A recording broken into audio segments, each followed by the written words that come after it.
प्रस्तुत करते हैं NSR म्यूजिक प्रेमनगर।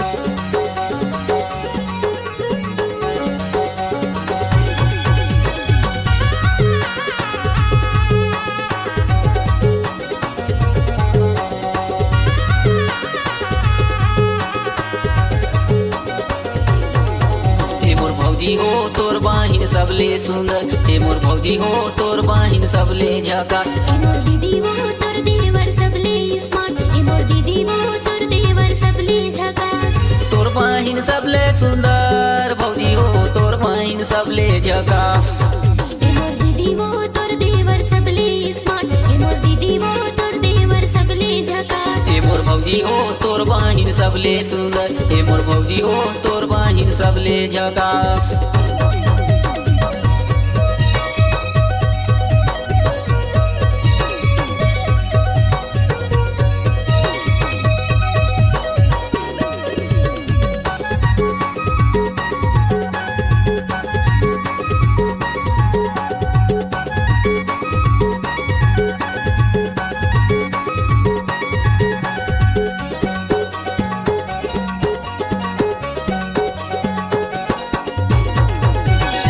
पहली नजर में तोर से हो गए मुलाकात, पहली नजर में तोर से हो गए मुलाकात। तो संग माया होगी तोरे संग प्यार, तो संग माया होगी तोरे संग प्यार।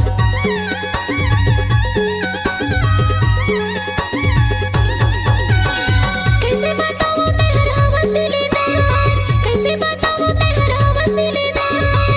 मोरे सुरता माते हाँ कर ले इंतजार, मोरे सुरता माते हाँ कर ले इंतजार। हे मोर भौजी हो तोर बाहिन सबले सुंदर, हे मोर भौजी हो तोर बाहिन सबले झकास। हे मोर दीदी हो तोर देवर सबले स्मार्ट, हे मोर दीदी हो तोर देवर सबले झकास।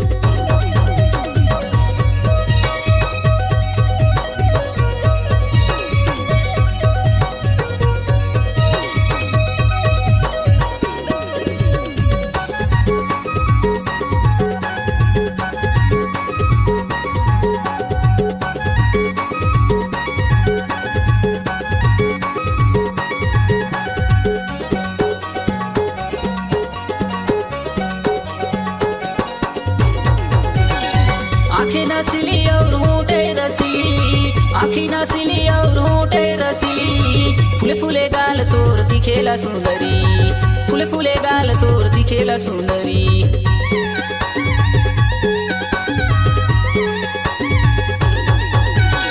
रजदीना आए जाके बोला अखिया, रजदीना आए जाके बोला अखिया।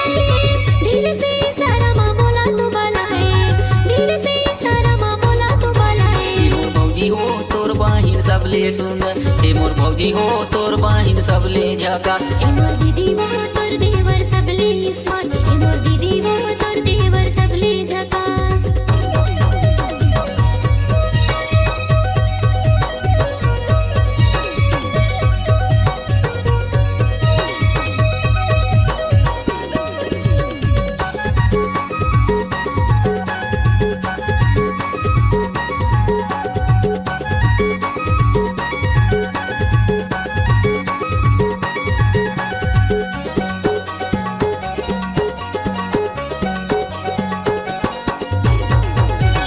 अतिक सुंदर कोमल गया उम्र 16 साल, अतिक सुंदर कोमल गया उम्र 16 साल। कन्या ले बेनी झूले लम्बी लम्बी बाल, कन्या ले बेनी झूले लम्बी लम्बी बाल।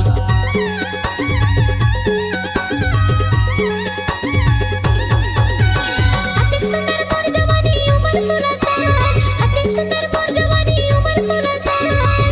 तोर संगे माया होगे तोरे संगे प्यार, तोर संगे माया होगे तोरे संगे प्यार। हे मोर भौजी हो तोर बाहिन सबले सुंदर, हे मोर भौजी हो तोर बाहिन सबले झकास। हे मोर दीदी हो तोर देवर सबले स्मार्ट, हे मोर दीदी हो तोर देवर सबले झकास। तोर बाहिन सबले सुंदर, भौजी हो तोर बाहिन सबले झकास। हे मोर दीदी हो तोर देवर सबले स्मार्ट, हे मोर दीदी हो तोर देवर सबले झकास। हे मोर भौजी हो तोर बाहिन सबले सुंदर, हे मोर भौजी हो तोर बाहिन सबले सुंदर। हे मोर दीदी हो तोर देवर सबले स्मार्ट, हे मोर भौजी हो तोर बाहिन सबले सुंदर। हे मोर दीदी हो तोर देवर सबले झकास। हे मोर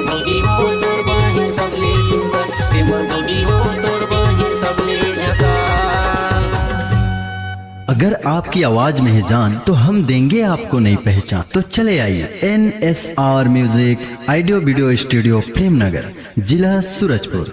मोबाइल नंबर 9977876868 एवं 9009875688।